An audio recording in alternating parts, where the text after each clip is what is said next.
this time around, we're doing the Reading Pays More segment.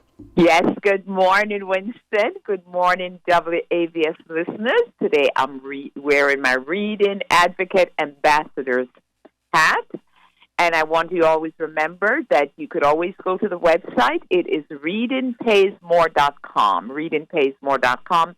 There's a lot of great tips for students, for families, for communities, for libraries, and how we could support reading.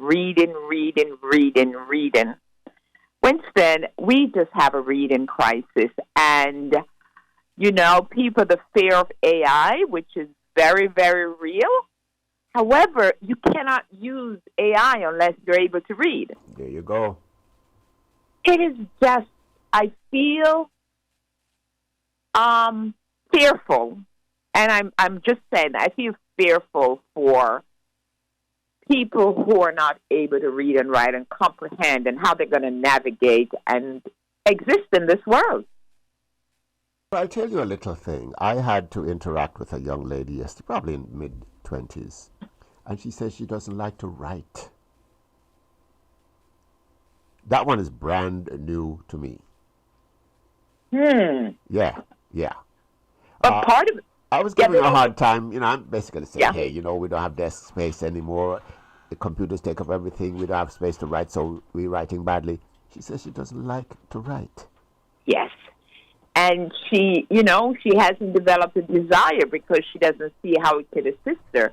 I think we have to start linking what is it we're asking our children to do to some kind of benefit reward, short-term and long-term.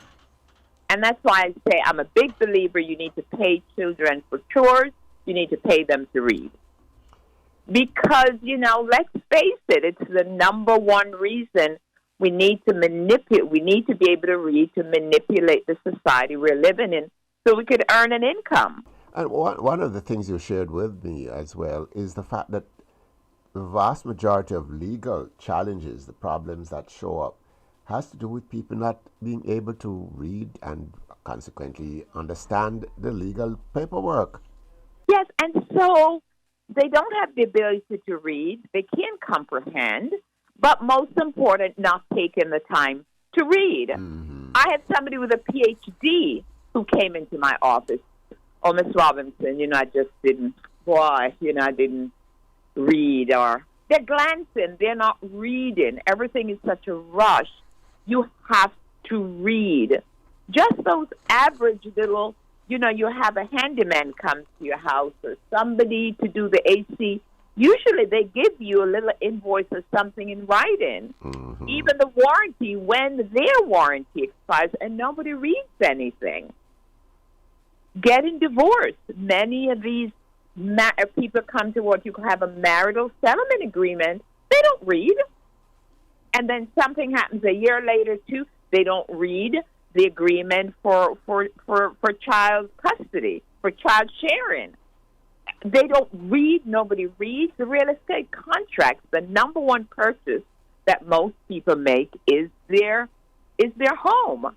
And many times they come in, they didn't realize that they had an adjustable mortgage, interest rate. They're not reading. Yeah. Nobody's reading. Medication. That one is a serious one, though. Very serious one. Very, very serious. And I think also what I find from my seniors, and if you're listening to me and you have a loved one that's elderly or just know someone, sometimes they read, but they don't remember certain things. So maybe you could put something or just remind them or find a way to remind about the medication. I don't know. They just, because there's dementia, short-term memory, they just don't remember. And that's becoming a huge problem that's literally costing people their lives. Talking here with Georgia Robinson. The segment today is Reading Pays More. And maybe it is incumbent on families to ensure that other family members are able to read and understand. I'll tell you why it's important. You're talking about getting, for example, professional licenses. I've spoken to people on the air for years, and they'll tell you they're on the job, almost lost the job because they observed mistakes being made in construction, for example. But they didn't go and get their own contractor's license, so they have to be working with someone who can't do the job as well as they do. As subcontractors, and of course they don't get paid what they should. And God forbid there's a lawsuit. They could go after them in their individual capacity, and they could end up losing, everything they have. And you have to be able to read and take your license. I think there's a new law that license now must be done in English. I'm not 100% sure. Somebody's listening and I'm incorrect.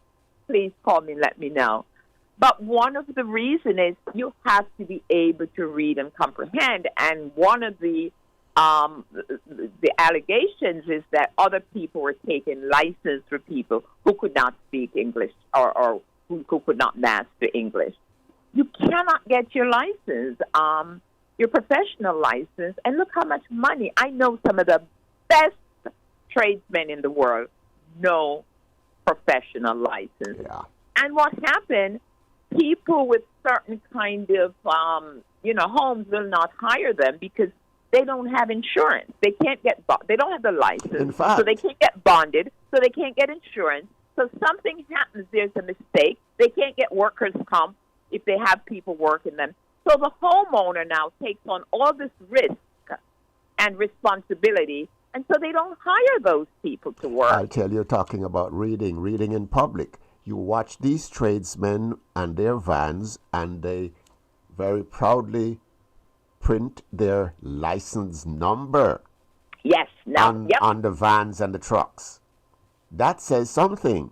Yes, because they're the ones who most people will hire, especially nowadays. I mean, so many cases, I'm sure everybody must know, you're at somebody's house doing a roof, and you are not licensed, bonded, and insurance, and you fall off the ladder. Mm-hmm. First, you're going to try and sue the homeowner. But if you had an assistant working with you, so it's so complicated. But it goes back to reading for adults. And a lot of adults, because they think it's embarrassing, they won't. But the Internet, I keep telling people about this Internet. You can learn to read, you can learn English on the Internet. Instead of using it to be on Facebook, just switch over and say, let me learn to read. And you will be amazed at how the Internet could help you to become a better reader. Winston, don't forget, most of our students are doing classes online. So it's not that you need somebody face-to-face to teach you to read. You could Google online, and there's so many videos how to read. And I tell you, it's just the number one problem facing our children and our adults. And I think it's a crisis. And I'm surprised that the media is not treating this lack of reading, inability to read. Oh, that's not going to happen. And I don't understand. That's not going to happen. One of the things I've learned in the last couple of weeks, too, is that the younger people in the business, they are using apps where you don't get a physical document for a contract or an estimate. Mm-hmm. They're sending it to you via an app on your phone. But you still have to read it. You have to read it. You go to buy a car. They don't print the documents. They want you to read it on a screen and sign. And, somebody that's working with me, she's in the process of purchase. I said, tell them to print it out and have you read it. And if they say no, then go to another dealership. There you go. Yeah, I said print it and even tell them I'd like to take it home or take it to somebody. If they say no, go to another. If they tell you, the interest rate goes up tomorrow, then tell them that's fine. They're going to tell you all reasons because you know how it is. For salespeople, don't let them walk out the door. They won't come back. Yeah. And, I tell folks, my dad, you've always asked me, Winston, what's my motivation? And it's my dad. Had all the money in the world, but so ashamed because he couldn't read and write. I've seen so many couples, get, a lot of people who are quote-unquote professional. They're marrying tradesmen. They're, I call them inter-career marriages. And many times the cause of the friction is the inability for one to read and write and comprehend. And so they blame everything that happens is because they can't read and write, and it causes so much friction. It's just a real issue in our lives. And I've been doing this for years. Sometimes I feel like, am I making a difference? But I think I am. It's just the awareness. We just have to create a culture of reading, and until it becomes part of what we do. Our artists, they have to read their contract. If they can't read it, they have a lawyer that's going to read it for them, and they don't know what is it if you have to read your own contract. You have to read the checks and sign all your own checks. I think a lot of our successful, entertainers will tell you they sign their check, even the check for $2. You have to be able to read and sign. But I want to focus on the part of the medication because I'm seeing too many issues of that. Yeah.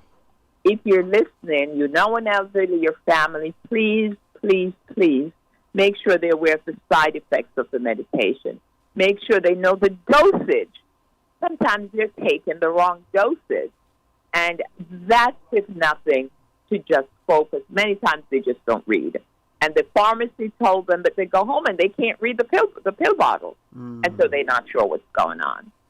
And, again, especially getting a divorce, read those settlement agreements. I have people come in. The spouse asks them to sign a document. Oh, they said it was something to do with the house. Next thing you know, they're signing away their interest in the spouse's retirement or the spouse's pension. It is just such a crisis, I believe, not only for children but for adults, that our adults really need to help and become focused on reading. It pays more for adults. You get more money when you're a licensed contractor. And, I always say you hire a company, and many times the people they send you are Caribbean people who are doing the work. Why don't you have the license? Why aren't you doing it for yourself? Yeah. Okay, some final comments, how people can assist in the program that you've been doing now for years, and any contact information. Again, go to readingpaysmore.com, readingpaysmore.com. If you need to speak with me, 954-535-0827. I think a great date night on a Friday night, Saturday, if it's open, is a library or a bookstore for parents. Parents, pay your children to read. It will bribe them, whatever else you need. Please let us focus on helping our children to read. And adults, let us take the time to read and also, go back to get your GED or learn to read on the internet if you have. There's no shame in not knowing. The shame is not doing it. And with that, we'll be talking soon, Georgia. Thank you, Winston. Thank you, listeners. Have a great day. Attorney Georgia Robinson in the segment we call Reading Pays More.